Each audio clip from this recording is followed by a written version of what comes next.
What's going on, ladies and gents, boys and girls, guardians of all ages, Joker back again once again, and today, people, today, we're talking about seasonal burnout. So no shit, there I was, deep into the salt mines. Not grinding out weapons, mind you, because if a weapon isn't crafted, it's kinda pointless. And not armor, because, well, the numbers simply aren't in your favor. You're not really going to get high-statted armor from just playing activities. That's silly! I wasn't even grinding out red box weapons, because the drop rates on them are so miserable, it's not even worth your time. And even if I was to get one, I have a 1 in 6 chance of getting what I'm actually looking for. And I sure as shit wasn't in the salt mines because it's magically, suddenly, wonderfully, terrifically fun!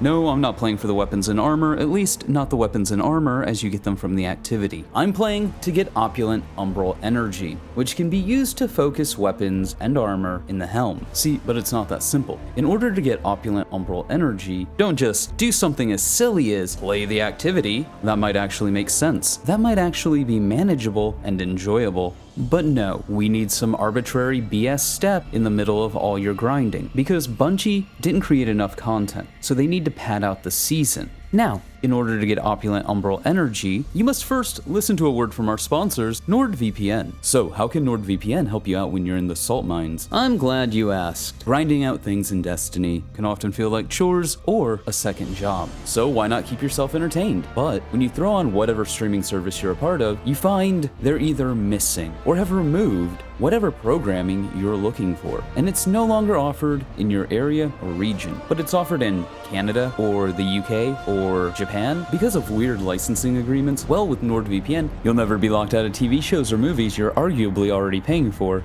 again. So open up and expand your entertainment library with NordVPN. But let's just say you're sick and tired of Destiny 2 as a game. You are absolutely, positively done with the salt mines. And you want to try something new. So you go on YouTube as you do, and you're looking up trailers for games, and you find one that piques your interest. But tragedy strikes, and it's not available in your region or country. Well, with NordVPN, that's not a problem. Just change your location and buy it.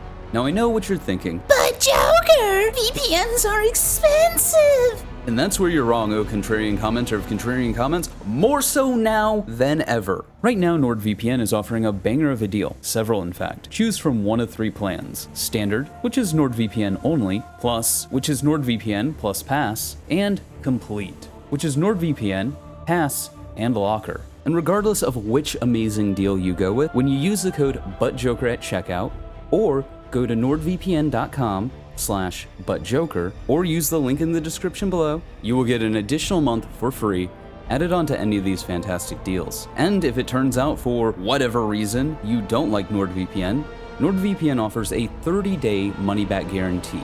No questions asked. So expand your entertainment horizons with NordVPN by going to nordvpn.com/buttjoker or using any of the links in the description or pinned comment below to check out these amazing deals and get a month free. And with that, I would like to thank NordVPN for their continued sponsorship of the channel. So, for those of you who do not know, because every video is somebody's first, and I have a lot of viewers who no longer play the game, but are waiting for it to get good again, so they can come back and maybe actually fucking enjoy it. In order to get umbral opulent energy, you must first farm out 500 vestiges of dread. We're just gonna call it dread from now on, by the way. So, this is the equivalent to a planetary resource for the Leviathan. You can only get it from chest or resource nodes. There is an upgrade on the Crown of Sorrow that allows you to get more dread, finishing strikes, gambit, or PvP matches. However, to unlock this perk requires a significant investment in anything that's not actually weapons or armor. And honestly, getting dread is not the biggest issue here. You can only stack up 2,500, so it doesn't make sense to pick and choose perks that allow you to get it from different activities when it's going to be capped and you can't do anything with it because you didn't unlock the other perks to allow you to focus weapons. So the fact that there is a way to get dread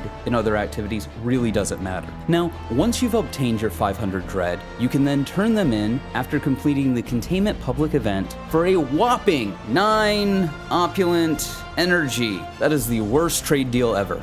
Now, there are some ways to eke out a bit more opulent energy. The most promising one was more opulent energy once a week when you first do the activity. Turns out, it goes from 9 to 18. That's it. Not even enough to focus one weapon. So your gameplay loop, if you want to grind out any of the weapons this season, which I mean, you bought the season, it's the only thing to really do this season, So once you have your 2500 dread, you go in and you play your 5 containment public activities, which last between 10 to 15 minutes each, all to get 9 umbral energy. Do that 5 times and you have a magnificent, whopping total of 45 umbral energy. How much does a weapon cost to focus again? Oh right, 27, 1 hour of your time.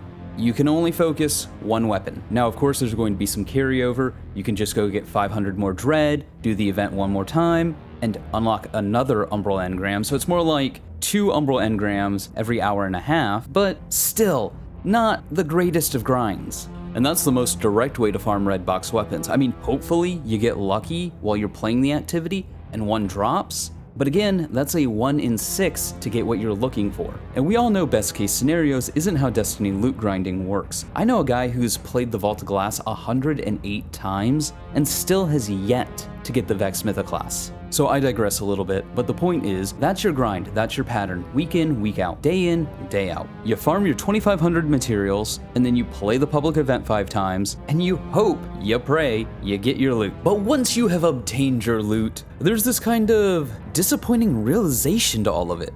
Once you've gotten it, once you've farmed it out and crafted your god roll, what is there to do with it? I've talked about this before, but when you look at the state of the game, why? What is there to do with the new loot? Raids I've already been doing? GM Nightfalls? Oh, yay, wonderful, more GM Nightfalls. It's the same shit I've been doing for years. And why are you doing these activities? Oh, for more loot? There's no point in any of it, and yet here we are. And that's all there is to it. And I think this season really encapsulates the futility of the entire grind. So it's no wonder I'm already seeing people 4 weeks in talking about burnout. And that's what this video is really about, burnout. But you have to address the activities and what the activity that this season offers is to really understand burnout. With Season of the Haunted, Bungie didn't offer a lot of content. You have your weekly story mission, which, hey, surprise, surprise, the story in Destiny, for once, is actually way better than the gameplay. Not sure how I feel about that. The other thing you have to do is containment, as the dungeon was sold separately and doesn't count as part of the season. Yeah, I'm honestly getting sick of people listing the dungeon as part of the season. It's not. It was sold separately. If I have to pay for something in addition to what I've already paid for, it is not part of it. So really, in the day-to-day of the season, if you want any of the new weapons like Austringer or, without remorse, a really cool looking shotgun, then you're going to be spending a significant amount of time participating in the same mind-numbing grind over and over and over and over again. Who the actual fuck sat down, designed, and played this and thought to themselves, by Jove, I think we've got it. This is fun. Because I would love to have a conversation with them.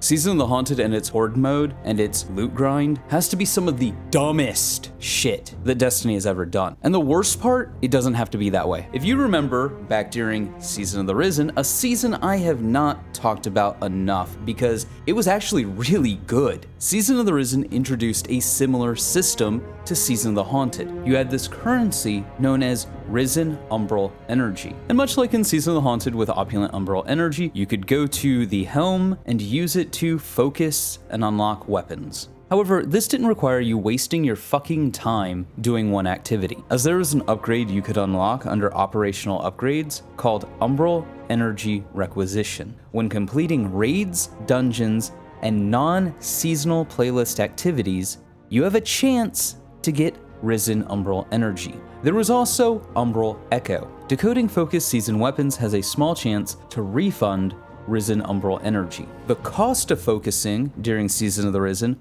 was also significantly less. Armor only cost 4 Umbral Energy as opposed to 10. Weapons only cost 9 as opposed to 27. Unless I'm completely mistaken and these values were lowered at the end of the season. But the main point would still stand that there was way more ways to get Risen Umbral Energy than just playing the same exact activity until burnout. And that's the solution, right? Allow players to play other activities to earn the currency. Also, lower the cost of focusing. More so because we all know focusing weapons isn't the end of the line for the grind. You then have to get the materials to craft the weapon, and then, and only then, can you start making the weapon you actually want, which is, at best, 2 hours shooting into a fucking cave. For as negative as I sound when it comes to the player experience side, imagine fucking developing this. Like, I'm sure management loves this sort of thing, you know, Horde mode number 387, because it's quick, easy, turned over content that can be regurgitated every 3 months without really much effort in the iterative process put behind it. Because it's not like they're coming up with something new for us to do. It's not like they're adding anything amazing. They shit out a story, some weapons, and take one of the 5 Horde modes they've been regurgitating for half a decade and put it into the game. Bungie management has already said in the past that the seasonal model is hard on the teams. So this is where they honestly have my sympathy, because it's really hard to continuously come up with new, cool, interesting ideas every 3 months. So they don't. They come up with a story, some loot, and pick one of the 5 different Horde mode ideas they've been using over and over and over again for the last half decade. And because of this, you see the honeymoon period becoming shorter and shorter and shorter. I also think this is why they did wait so long to show off Season of the Haunted. Originally, I wanted to give Bungie a lot of benefit of the doubt. It was a Callous season, 2 Cabal seasons back to back, a ton of reissued weapons in the trailer. That's not a good look. The reason they didn't show it off is clear. They didn't have anything to fucking show. They knew this would suck. We talk a lot about Destiny from the perspective of the player and the customer, but put your mind in the set of a line worker, not management, but you know, a code monkey, the people actually developing the game, not middle management telling other people what to do, when to do it, and laughing as they shit out the same uninspired content. It has got to be so disheartening to show up to work and work on basically the same exact thing, season in and season out, without innovating, without creativity, without being able to express one's talents, just churning out another piece of uninspired content, another Horde mode, content for the sake of content. Think about it, as both a creative and a player. Sure, you could eat bland nutrition gruel all day, every day, day in, day out. But come on, variety is the spice of life. Take Final Fantasy XIV, for example. I know, some of you just rolled your eyes because I'm talking about Final Fantasy XIV. And of course, you'll always have that comment that's like, But Joker, how can you dare compare Final Fantasy XIV to Destiny? They're not even remotely the same. Well, not having the ability to understand metaphors and analogies and the point of comparisons. Then you have people who don't care, or that one person who is always in the comments telling me to play Hrothgar. This joke's for you, buddy. I mean, it's not happening, but I saw the comment. I digress. The biggest difference between Destiny and Final Fantasy isn't just vision, but presentation. What do I mean? Well, in Destiny 2, a bounty is largely the same as a side quest, but a bounty in Destiny will be like, go kill 10 Fallen with precision damage. Whereas in Final Fantasy XIV, it's a little dressed up. They put on some makeup, some sexy lingerie. So instead of just going out and killing 10 bears, you walk up to somebody, they're like, oh, Mamma Mia, my mother, she's been murdered by the bears outside of town in this cave, and there's 10 of them. Can you please go kill them for me? And then you go do that. However, there might be a twist, because Final Fantasy loves its world building. You go and kill those 10 bears, and as you're searching through the den for, I don't know, treasure, you notice something, the mother's body. But turns out, she was dead before the bears got to her. This goes on this huge quest, where it is unveiled that this random NPC was actually the murderer, and framed the bears that you killed. And now you have to deal with that. See, in Final Fantasy, it's not just a system. It's not just a, here's something to do because reasons. It's part of world building, it's part of storytelling, it's part of creating this living world that you're taking part of. Destiny doesn't have that, nor does it really have variety. I mean, in Final Fantasy, one moment you'll be in the grips of a pathos-driven story, the next you're helping a mascot get their groove back while telling an evil potato where he can find buxom bonny wenches in bunny outfits. And then you have PvP, and then you have dungeons and raids, and all this other really cool stuff. And then maybe, just maybe, if you're in the right time at the right place, the world will surprise you. And you'll find yourself sitting in one of the main city states, listening to a band of bards play some super copyright music. Destiny, by comparison, has what? The same handful of strikes we've been playing for half a decade? Some fantastic raids will give you that, but the raids really have no reason to replay them once you've gotten what you wanted. You know, provided you want anything from those raids to begin with. Dungeons are now sold separately. They're not part of the season. And then what? One repetitive horde mode after another repetitive horde mode after another repetitive horde mode? It's easy to hear that and think I'm being a dick, or underselling Bungie, or not being fair. But I'm not trying to be any of that. I will bet you all of the money in my pocket to all the money in your pocket that there are devs working on this content who are just as sick and fucking tired of putting their name on the same recycled, regurgitated experiences that they've been churning out for the last half decade. I will bet all the money in my pocket to all the money in your pocket that these devs wish they had time to breathe, time to experiment, time to iterate and create, and to deliver new and truly engaging experiences. To quote a tweet that I saw from Glad earlier this morning, I don't think people realize just how much variety streaming has essentially saved my streaming career. I streamed one game every day for many hours for too long. I experienced burnout and lost interest and felt trapped. I made changes, scary ones, and they saved me. If content creators and players can get burnt out playing the same content over and over and over again, think about how miserable it's gotta be for the people creating it. Which means something has to change. Maybe we cut out a season, give the devs extra time to breathe. Maybe we change the way that DLC is done altogether. One large DLC, one small DLC, and then update and balance patches in between. Maybe, hopefully, given that Bungie is expanding under the new ownership of Sony, they can hire enough people and have enough hands on deck so that they're making content far in advance of when it would be released. So they have time to iterate, to experiment, to create new and interesting things. Or maybe management just doesn't give a shit, and we'll have this same sort of content for the next 2 to 3 years, until the end of Lightfall. I hope not, because I really do love Destiny as a game, and I don't want to be burnt out as much as I don't want the developers to be burnt out. But hey, those are just my thoughts. Let me know yours in the comments below. Remember to like, but only if you did, subscribe for more. Feel free to donate to my Patreon if you're feeling particularly generous, but above all else, stay frosty.